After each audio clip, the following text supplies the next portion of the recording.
देवपूजा म्हणजे आपल्या भारतीय संस्कृतीतील एक परंपरा नाही, तर ती आपल्या मनाला लागलेली एक सुंदर सवय आहे. जेव्हा आपण दिव प्रज्वलित करतो तर अंधाराकडून प्रकाशाकडे जाण्याचा संदेश आपल्याला मिळतो. जेव्हा आपल्या घरामध्ये अगरबत्तीचा सुगंध दरवळतो तेव्हा घरातील वातावरण किती पवित्र होतं. जेव्हा आपण देवासमोर घंटानाद करतो तेव्हा आपसुकच आपल्या मनातील नकारात्मक विचार दूर पळून जातात, नाही का?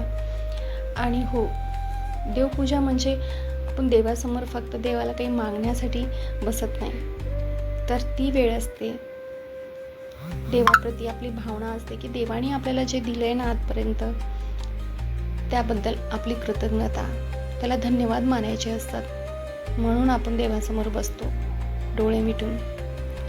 पूजेचा अर्थ तोच आहे की आपण जेव्हा देवाला वेळ देतोय, त्याने आपल्याला इतकं चांगलं जीवन दिलं आहे, इतक्या चांगल्या गोष्टी दिल्या आहे, त्याप्रती कृतज्ञता व्यक्त करण्याची ती वेळ असते, नाही का? पूजा म्हणजे आपल्या मनाला एक सकारात्मक ऊर्जा मिळते, आपल्यातील आत्मविश्वास वाढतो.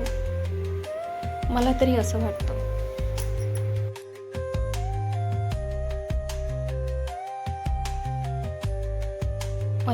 वाटतं.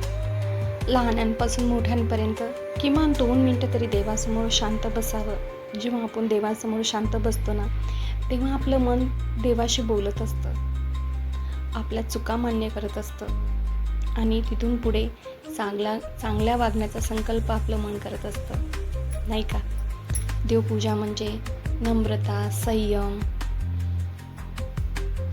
आणि श्रद्धा शिकवते. म्हणूनच जिथे देवाची आठवण तिथे समाधान.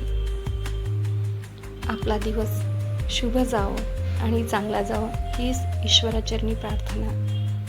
पुन्हा भेटू पुढच्या नवीन व्हिडिओमध्ये. तोपर्यंत सर्वांना श्री स्वामी समर्थ.